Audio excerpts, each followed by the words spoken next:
नमस्ते, सदावत्सले मातृभूमि में हम लोग चर्चा करने जा रहे हैं मध्य प्रदेश सरकार के एक ट्रिब्यूनल, यानी कि मध्य प्रदेश सरकार ने कानून पास किया था जिसमें उत्तर प्रदेश के वो कानून, वो प्रावधान लागू किए गए थे जो योगी जी महाराज जी ने अपने प्रदेश में ये कहा था कि अगर कोई व्यक्ति दंगा करता है, पब्लिक प्रॉपर्टी का नुकसान करता है, किसी की प्रॉपर्टी का नुकसान करता है, तो उसकी भरपाई उसको ही करनी पड़ेगी।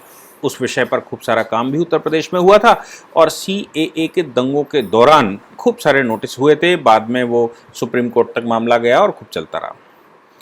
बाद में उत्तर प्रदेश सरकार के बाद मध्य प्रदेश सरकार ने भी उसको पास किया और मध्य प्रदेश सरकार ने उसको पास करते हुए अपने लागू कर दिया। हम सबको याद होगा कि खरगोन दंगा, जिसमें रामनवमी पर दंगा हुआ था, खरगोन दंगे में पब्लिक प्रॉपर्टी का नुकसान हुआ, खूब सारा दंगा हुआ, घरों को लूटा गया, सरकारी संपत्ति को तोड़ा गया, अड़ोसियों पड़ोसियों के यहाँ चोरी करी गई। अब सामान्यता रहता यह है कि जो इस तरह के दंगाइयों के क्षेत्र हैं उनमें कुछ शरीफ परिवार जब रहते हैं तो वो अपने घर के चारों ओर सीसीटीवी लगा लेते हैं, सीसीटीवी के फुटेज निकल आते हैं। तो ये पता लग जाता है कि हकीकत में दंगा तो कहीं और सेट किया गया था और लूट अगल बगल में हुई। तो घरों में लूट करने वाले लोग अलग तय कर लिए जाते हैं और दंगे में दिमाग भटकाने के लिए दंगा कहीं और किया जाता है ताकि लोगों का मस्तिष्क उधर रहे, पुलिस प्रशासन उधर शिफ्ट हो जाए और इधर लूट की जा सकती है। ऐसा ही खरगोन में हुआ। ट्रिब्यूनल ने लगभग 2,90,000 की पेनल्टी लगा दी और पेनल्टी एक परिवार के दो लोग, बाप और बेटा दोनों के खिलाफ मुकदमा हुआ और चूंकि वो दो लोग मिलकर पड़ोस के घर को लूट डाले, पड़ोस के घर को लूटकर वहां से प्रॉपर्टी ले गए और बाकी के उनके शीशे तोड़े, घर तोड़ा और जो दरवाजा तोड़ा, ऐसा कुछ किया। तो जिसने जितना हिस्सा तोड़ा उसके खिलाफ मुकदमा हुआ। तो एक 12-13 साल के बच्चे पर 2,90,000 रुपए की पेनाल्टी लगाई गई और उसके बाप के खिलाफ 4,90,000 की पेनाल्टी लगाई गई। दोनों ट्रिब्यूनल में मुकदमा गया था, ट्रिब्यूनल ने नोटिस भेज दिया। बाप बेटे मिलकर उनके जो दंगे के जो हिमायती लोग थे, मतलब बाप का नाम है कालू खान और उनका बेटा, तो कालू खान और उनका बेटा चला गया मध्य प्रदेश हाई कोर्ट में। उन्होंने कहा कि भाई 12 साल का कालू खान, देखिए मजे की बात ये देखो कि जो मुकदमा फाइल करने वाले हैं हाई कोर्ट में, उन्होंने क्या कहा। उन्होंने कहा साहब कि ये जो बच्चा है ये 12 साल का है, माइनर है। माइनर बच्चे से कैसे रिकवरी हो सकती है? माइनर जब 12 साल का बच्चा रहता है तो वो तो अपराधी भी इंडियन पिनल कोड में नहीं होता। तो ये नहीं बता रहे हैं कि 4,80,000 रुपए का जो नोटिस है वो कालू खान को भी पहुंचा है। साथ में कहते हैं कि ये बच्चे के ऊपर रिकवरी और बच्चे को लेकर केस डिसमिस कर दिया जाए, नोटिस खत्म कर दिया जाए, ऐसा हाई कोर्ट में पिटीशन डाली गई। हाई कोर्ट ने कालू खान, रानू खान मतलब उस माइनर बच्चे की मां, और ये जो माइनर अपने आप को कह रहा है ये बच्चा, इनके पिटीशन पर हाई कोर्ट ने कहा कि भाई ट्रिब्यूनल में जाओ, ट्रिब्यूनल के पास जुरिडिक्शन है, ट्रिब्यूनल का जो नोटिस आया है उस नोटिस पर आप ट्रिब्यूनल में ही ऑब्जेक्शन लगा सकते हैं, उस नोटिस के खिलाफ हाई कोर्ट नहीं आ सकते। जबकि पिटिशनर का कहना यह था कि हाई कोर्ट उस पूरे नोटिस को क्वैश कर दे, इस आधार पर क्वैश कर दे कि इन अपराधियों में से एक अपराधी बच्चा है। अब देखिए किस तरह से ये लोग खेल रहे हैं। इनके वकील अशर अली वारसी, उन्होंने एनडीटीवी को एक बयान दे दिया और कहा कि भाई ये तो आर्बिट्रेरी वर्क हो रहा है, एसेंशियल लॉज का उल्लंघन हो रहा है, कानून यहां माने नहीं जा रहे हैं। जब केस क्रिमिनल हुआ है, आप सोचिए, ये कहते हैं जब केस क्रिमिनल है तो रिकवरी का नोटिस क्यों? क्योंकि केस तो झेल जाएंगे, मतलब जेल हो जाएगी तो अंदर खाने पीने की जुगाड़ हो ही जाएगी, बच्चा जाए चाहे बूढ़ा जाए, अंदर खाने पीने की जुगाड़ हो ही जाएगी कुछ ना कुछ करके, और ठीक है, और अपराधी का सर्टिफिकेट भी उसको मिलेगा तो भविष्य में मोहल्ले में जाकर तनेगा भी। तो इनके वकील साहब ने ये कह दिया कि साहब सिविल का नोटिस कैसे आ सकता है, रिकवरी का नोटिस कैसे आ सकता है, आपको क्रिमिनल केस है तो क्रिमिनल केस में जाना चाहिए। अब ट्रिब्यूनल को यही क्लियर नहीं है कि वो सिविल प्रोसीजर चलाएगा कि क्रिमिनल प्रोसीजर चलाएगा। इनका कहना है कि इंडियन पीनल कोड के अनुसार 12 साल तक के बच्चे को अपराधी नहीं बनाया जा सकता, जबकि हकीकत यह है कि इंडियन पीनल कोड की 82-83 में ये व्यवस्था दे रखी है कि जो 7 वर्ष से छोटा बच्चा है उसको तो टोटल एग्जेम्प्ट रखा गया है। 7 वर्ष से 12 वर्ष के बच्चे के लिए ये कहा गया है कि देखना पड़ेगा मैच्योरिटी ऑफ माइंड, अगर वो चीज़ों को समझता है तो फिर वो अपराधी है, और अगर वो चीज़ों को नहीं समझता है तो वो अपराधी नहीं है। मतलब ये डिपेंड करेगा कि nature of his work and consequences वो जानता है कि नहीं जानता है, क्या उसको आभास है कि जो वो करने जा रहा है वो क्या है, और क्या उसको आभास है कि जो उसने किया वो अपराध है, उसके परिणाम क्या होंगे। अगर इन दोनों कंडीशंस को फुलफिल हो जाता है तो फिर अपराधी है। अब अपराधी जुवेनाइल जस्टिस एक्ट के तहत होगा वो अलग बात है, लेकिन भारत में चलने वाले कानून, अब इनका जो विश्लेषण है उसकी मैं उस पर बात कर रहा हूं कि आखिर सवाल वहां का वहीं आ गया कि ये जो ट्रिब्यूनल बनाया है मध्य प्रदेश सरकार ने, इस ट्रिब्यूनल के पास क्या इतना ज्यूरिडिक्शन है कि वो माइनर से रिकवरी कर सके। ट्रिब्यूनल का नाम Madhya Pradesh prevention and recovery of damages to public property act पिछले साल दिसंबर में ही पास हुआ था। इस ट्रिब्यूनल में 343 कंप्लेंट्स गई थी, उनमें से 34 ट्रिब्यूनल ने एक्सेप्ट किए हैं, लगभग 300 कंप्लेंट्स खारिज कर दी। इसमें 6 केस सेटल हो चुके हैं, जिसमें 4 हिंदुओं ने किए थे मुसलमानों के खिलाफ और 2 मुसलमानों ने किए थे हिंदुओं के खिलाफ। यानी कि 2 केसेस में हिंदुओं से कहा गया है कि आप पेनल्टी जमा करें जो आपने नुकसान किया है, और 4 केसेस में मुसलमानों से कहा गया है कि आपने जो नुकसान किया है इन दंगों के दौरान उसका नुकसान की भरपाई करें। अब देखिए, इस ट्रिब्यूनल में, इस एक्ट में एक और खास बात रखी गई। वो खास बात ये थी कि अगर किसी की पब्लिक प्रॉपर्टी का नुकसान होता है, जैसे कोई मिस्टर ए है, ए के घर पर नुकसान होता है, ए को प्रॉपर्टी टूट जाती है, तो मिस्टर ए की प्रॉपर्टी अगर किसी ने नुकसान किया है तो मिस्टर ए को यह अधिकार होगा कि वो ट्रिब्यूनल में जाकर कंप्लेंट फाइल करते हैं और ये कहें कि उक्त व्यक्ति ने मेरे दंगे के दौरान मेरे घर में नुकसान कर दिया, और उसके कुछ एविडेंसेस दें। अब मैंने जैसे कहा कि सीसीटीवी आज के दौरान में लगाना बड़ा आवश्यक है क्योंकि उस पर एविडेंस बन जाता है, तो परिवार ने वो सारे एविडेंसेस दे दिए और एविडेंसेस से पता लगा कि दंगा कहीं और हो रहा था और मोहल्ले में लूट हो रही थी। उस लूट में जो पैसा निकाल कर ले गए या फिर जो तोड़फोड़ की, उसके लिए कालू खान और कालू खान के बेटे के ऊपर मुकदमा हुआ और ट्रिब्यूनल ने नोटिस किया, अभी नोटिस किया है केवल। सवाल यहां पर यह आता है कि क्रिमिनल केस है तो फिर क्या सिविल की रिकवरी हो सकती है। देखिए, टॉर्ट का मामला, अगर हम लोगों में से किसी ने टॉर्ट पढ़ा हो, अपकृत्य जिसको कहते हैं, उसका मतलब ये होता है कि जाने अनजाने में या जो आपको नहीं करना चाहिए था, भले ही वो अपराध हो या ना हो, जो आपको नहीं करना चाहिए था भले ही वो अपराध हो ना हो, उससे जो नुकसान हुआ है उसकी भरपाई उस व्यक्ति को करनी पड़ेगी जिसकी वजह से वो नुकसान हुआ।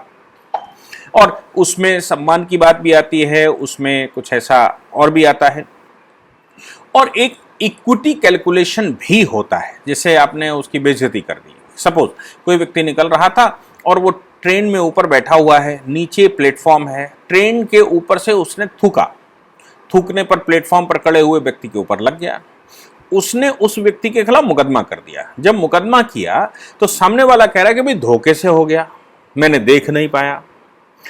तो टॉर्ट ये कहता है कि तुमने देख पाया ना देख पाया हो, लेकिन सामने वाले को के सम्मान को तुमने नुकसान पहुंचाया, सामने वाले का नुकसान हुआ है, उसकी वजह तुम हो। अब कितना हुआ है, कैसे हुआ है, इसका कैलकुलेशन माननीय न्यायालय करेगा, तो फिर आपको उसको कॉम्पनसेट करना पड़ेगा। और कॉम्पनसेशन में कोई और तरीका हो नहीं सकता। कॉम्पनसेशन का मतलब है कि आप उसको कुछ पैसे दीजिए, उसकी स्थिति को मजबूत करिए। होता क्या है, जैसा था वैसा कर दीजिए, यानी कि आपकी वजह से जो नुकसान हुआ वैसा कर दीजिए। तो जैसा था वैसा कर दीजिए, भले ही आप ये कहते हो कि भाई मैं विलफुली, मैंने जानबूझकर नहीं किया। जानबूझकर करेंगे तो आप चोर भी हो जाएंगे। अब यहां पर बात यह आती है कि किसी एक केस में सिविल और क्रिमिनल सूट साथ साथ चल सकते हैं। बिल्कुल एग्जैक्टली, बहुत सारे कानून ऐसे हैं भारत में जिसमें सिविल और क्रिमिनल साथ साथ चल सकते हैं। आपको याद होगा कि केजरीवाल जी सुप्रीम कोर्ट गए थे। किस बात पर गए थे? केजरीवाल जी सुप्रीम कोर्ट इस बात पर गए थे कि नितिन गडकरी और उनके अलावा अरुण जेटली जी के, या नितिन गडकरी का मैं नाम बता रहा हूं, अरुण जेटली जी के खिलाफ इन्होंने उल्टे सीधे बयानबाजी कर दी थी और ये कहा था कि दिल्ली क्रिकेट एसोसिएशन में ये घोटाला, वो घोटाला, ऐसा वैसा। उस समय अरुण जेटली ने 2 मुकदमे किए, एक तो क्रिमिनल केस किया और दूसरा सिविल केस किया। Criminal case Indian penal code की धारा 500 में किया और सिविल सूट उन्होंने मनहानि का टॉट में किया कि भाई इतने करोड़ रुपए दो। तो केजरीवाल जी चले गए, उनके कुछ वकीलों ने उनको बड़े वाले कोर्ट में जाने की सलाह दी होगी। बड़े वाले कोर्ट में उन्होंने कहा कि भाई एक ही मामले में 2 सूट कैसे चल सकते हैं, मामला तो एक ही है, बयान तो एक ही है। तो एक मामले में 2 मुकदमे, डबल जो पार्टी है। सुप्रीम कोर्ट ने कहा डबल जो पार्टी केवल 2 क्रिमिनल केसेस पर लागू होती है, एक सिविल और एक क्रिमिनल केस सेम मैटर में। यानी कि आपने क्राइम किया और क्राइम करने के साथ साथ अगर आपने उसकी धन का नुकसान किया तो धन का नुकसान जो आपने किया है उसके लिए अलग आपको कंपनसेशन देना पड़ेगा और जो आपने क्राइम किया उसके लिए आप जेल जाएंगे। यूएपीए कानून के तहत भी ऐसी व्यवस्था है। और ये जो ट्रिब्यूनल, डैमेज ट्रिब्यूनल जितने बनाए हैं दंगों के डैमेज के, इनमें यही व्यवस्था है कि आपने जो किया उसका अपराध तो होगा ही होगा, उसमें तो आप जेल जाएंगे ही जाएंगे। उसका क्रिमिनल केस आपके खिलाफ फाइल होगा इंडियन पिनल कोड में, लेकिन जो आपने नुकसान किया है उसका सिविल केस फाइल होगा, वो होगा प्रिवेंशन रिकवरी डैमेज ट्रिब्यूनल में, रिकवरी ऑफ डैमेज ट्रिब्यूनल में। तो पब्लिक प्रॉपर्टी की जो डैमेज हुआ उसकी हुई। तो ट्रिब्यूनल ने जो भेजा है वो तो केवल 2,90,000 4,80,000 रुपया बाप बेटे के खिलाफ भेजा है, लेकिन जो अभी क्रिमिनल केस फाइल होना है वो तो भी क्रिमिनल कोर्ट में होगा, वो ट्रिब्यूनल में नहीं हो सकता। तो ट्रिब्यूनल केवल सिविल कार्रवाई करे। अब इसमें दूसरा एंगल है। दूसरा एंगल ये है कि बच्चा माइनर है, तो ये जो पिटीशन लेकर गए हैं वो यही कहने के लिए गए कि 2,90,000 रुपए जो 12 साल से थोड़ा सा बड़ा बच्चा है, 12 साल का बच्चा है, उससे कैसे आप रामनवमी दंगे का वो कर सकते हैं, वो बच्चा है। जितने भी सिविल केसेस आते हैं, सिविल केसेस में बच्चा एग्जेम्प्टेड नहीं है। केवल क्रिमिनल केस में तो बच्चा एग्जेम्प्ट हो सकता है, वो भी तब जब उसकी वो जो कर रहा है उसका नेचर एंड कॉन्सिक्वेंसेस समझने में सक्षम ना हो। जैसे मैं आपको बताता हूं, इसका एक इलस्ट्रेशन है इंडियन पिनल कोड में रखा। एक लड़की है जिसकी आयु 11 वर्ष की है। वो लड़की, उसका विवाह कर दिया गया एक 19 साल के लड़के के साथ। घर में लेटी थी, सुबह सुबह उसने अपने पति की हत्या कर दी और वो घर से भाग गई। भागकर वो बगल में जो उसका बागीचा था, बागीचे में जाकर छुप गई और जिस हथियार से उसने गला काटा था उसको उसने जमीन के अंदर गड़ा दिया। 11 साल की लड़की थी। कोर्ट में केस चला तो लड़की के माँ बाप ने कहा भाई बच्ची है, एग्जेम्प्टेड है। कोर्ट ने कहा कि उसने जो किया उसकी उसे जानकारी थी और जो उसका परिणाम होगा उसके कॉन्सिक्वेंसेस भी वो जान सकती थी। क्यों? क्योंकि वो वहां से भागी, यानी कि उसको मालूम था कि वो गलत कर रही है और उसने जाकर चाकू छुपाया, यानी कि उसको ये भी पता था कि इसके कॉन्सिक्वेंसेस क्या होंगे, चाकू मिलने का मतलब क्या होगा। जब वो 11 साल की लड़की ये समझ सकती है कि उसने जो किया और उसके परिणाम क्या होंगे, तो फिर वो अपराधी है। वो जुवेनाइल जस्टिस एक्ट में जाएगी, अवयस्क न्यायालय में जाएगी और वहां बाल सुधार गृह भेजा जाएगा, लेकिन एग्जेम्प्टेड नहीं है। ऐसे ही एक और मामला है। उस मामले में एक व्यक्ति, कुछ बच्चे हैं, एक बड़ा व्यक्ति है और एक बच्चा है, होटल में काम करते हैं। वो बड़ा वाला बच्चे को चढ़ाता है तो बच्चा जो है वो एक चाकू लेकर आता है और कहता है कि तुम चुप हो जाओ नहीं मैं तुम्हें मार दूंगा, तुम चुप हो जाओ नहीं तो मार दूंगा, तुम चुप नहीं होगे तो मैं मार के तुम्हारी जबान बंद कर दूंगा। अब वो, लेकिन वो बड़ा वाला है, उसको लगता है ये छोटा बच्चा है, ये तो कुछ कर नहीं सकता, वो उसको चिढ़ाता रहता है। आगे बढ़कर उस बच्चे ने उसका गला काट दिया, मुकदमा हुआ, तो ये हुआ भाई बच्चा है। कोर्ट ने कहा जब वो ये कह रहा था कि तुम चुप हो जाओ नहीं तो तुम्हारा गला मैं काट दूंगा और तुम मर जाओगे, जब ये जान रहा था कि ये क्या करने जा रहा है और इसके परिणाम क्या होंगे, तो फिर ये एग्जेम्प्टेड नहीं है, ये क्रिमिनल केस है। तो क्रिमिनल केस में भी 7 से 12 वर्ष का जो बच्चा है वो एग्जेम्प्टेड कब होगा और कब नहीं होगा, इसकी व्यवस्था दे रखी है। और सिविल के मामले में तो अगर छोटे बच्चे ने भी, सपोज कोई एक छोटा बच्चा है, आपकी रिवॉल्वर रखी हुई है, उस सामने रखी रिवॉल्वर उसने निकाली और निकालकर उसने कहीं गोली चला दी, कोई व्यक्ति मर गया, तो सामने वाला तो यही कहेगा कि नहीं बच्चा तो एग्जेम्प्टेड है और धोखे से हो गया, इंटेंशन तो नहीं था उसका। लेकिन ऐसे किसी भी मामले में कॉम्पनसेशन तो देना ही पड़ेगा। जैसे कोई बच्चा है बाइक लेकर जाता है, अब एमबी एक्ट में ये व्यवस्था है, कोई बच्चा है बाइक लेकर जाता है, अब आप उससे एक्सीडेंट हो गया, किसी का नुकसान हो गया, उसका बाप पिता कह रहा है बच्चे का कि नहीं साहब ये तो ठीक नहीं है क्योंकि बच्चा है, छोड़ दीजिए ना बच्चा है। ऐसे मामले में रिकवरी बच्चे के नाम थ्रू फादर होगी, यानी कि बच्चे को क्यों नहीं रोक पाए, बच्चे को क्यों नहीं संभाल पाए, बच्चे को बाइक की चाबी कैसे मिल गई, बच्चे को रिवॉल्वर हाथ कैसे लग गई, बच्चे को कैसे ये हो गया जिसके पास बुद्धि नहीं है। मैं मानता हूं 7 वर्ष से छोटा बच्चा है वो क्रिमिनल केस में एग्जेम्प्टेड है, पूरा एग्जेम्प्टेड है, इंडियन पिनल कोड ऐसा कहता है। लेकिन 7 वर्ष से छोटा बच्चा अगर किसी का नुकसान कर देता है तो उसकी जिम्मेवारी उसके पिता की होगी, उसको भरना पड़ेगा। अब इन्होंने जो तीसरा पॉइंट दिया वो ये दिया कि भाई निहायत ही ये गरीब आदमी है और गरीब आदमी होने के नाते इनसे रिकवरी हो ही नहीं सकती। मेरा मानना है कि जब सुप्रीम कोर्ट ने पति पत्नी के मामले में धारा 125 सीआरपीसी में, सेक्शन 125 सीआरपीसी में यह व्यवस्था की है कि पति के पास अगर कुछ भी नहीं है तो भी पत्नी को मेंटेन करने का कर्तव्य उसका ही बनता है, उसको रिक्शा चलाकर भी उसको मजदूरी करके पत्नी को मेंटेन करना पड़ेगा, यह व्यवस्था है। तो जिसके पास पैसा नहीं है उसके खिलाफ रिकवरी ट्रिब्यूनल इंस्टॉलमेंट बना सकता है और यह कह सकता है कि अगले 10 वर्ष तक 5,000 रुपए महीने के जमा करिए, ऐसा हो सकता है। यह व्यवस्था हमारे कानून में है। या फिर आपका जो घर है वो घर गिरवी रख दिया जाता है और ये गिरवी इतने पैसे देकर छुड़ा लीजिएगा, अगर आप अगले 10 वर्ष में जो जिसका नुकसान किया है उस को पैसे नहीं दे पाते हैं तो यह माना जाएगा कि यह घर उसका हो गया। यह हमारे यहां कानून की व्यवस्था है और इस व्यवस्था के अनुसार अब ये जो प्रोपेगेंडा कर रहे हैं वो प्रोपेगेंडा आप एनडीटीवी की साइट पर ये देखेंगे, एनडीटीवी की साइट पर ये बहुत बड़ी स्टोरी बनाई है उन्होंने। ये जो प्रोपेगेंडा है इसका सिर्फ और सिर्फ हृदयात्मक इस्तेमाल किया जा सकता है। हृदयात्मक इस्तेमाल मतलब हिंदू हृदय ऐसा होता है कि हिंदू हृदय को अगर बता दोगे भैया गरीब आदमी है, छोटा बच्चा था और ऐसा था वैसा था, तो कुछ लोग कहेंगे भाई ऐसा क्यों कर रहे हो, ये तो गलत बात है। लेकिन कानून भावनाओं पर नहीं चलता, इसलिए कानून के आंख में पट्टी बांधी गई है और कानून की देवी के मस्तिष्क में पट्टी बांधकर यह बताया गया है कि आप भावनात्मक रूप से कुछ नहीं देखेंगे, जो अपराधी है जिसके खिलाफ रिकवरी बनती है वो देनी पड़ेगी। अब ये मस्जिद से अगर ये प्रोपेगेंडा शुरू हुआ था तो मस्जिद उसका पेमेंट करे, जिन लोगों ने उसको भड़काया था वो लोग भी पेमेंट करें, जो लोग उसमें शामिल थे वो सब पेमेंट करें मिलके। कुल मिलाकर जिसका नुकसान किया, आपके पास पैसे नहीं है ठीक है, आप गरीब आदमी हैं ठीक है, आपका बच्चा 12 साल का है ठीक है, लेकिन जिसके घर का 10 लाख रुपए का नुकसान कर दिया, चोरी कर ली, डकैती डाल दी, उसका क्या? उसको ऐसे ही छोड़ दिया जाएगा भैया तुम्हारा मकान था इसलिए आप वो बर्दाश्त कर लो, बच्चा है?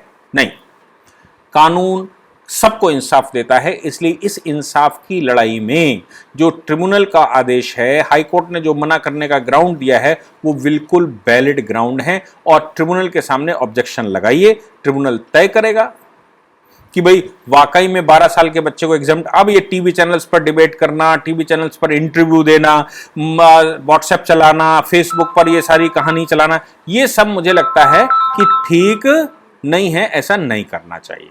जय हिंद, जय भारत, वंदे मातरम।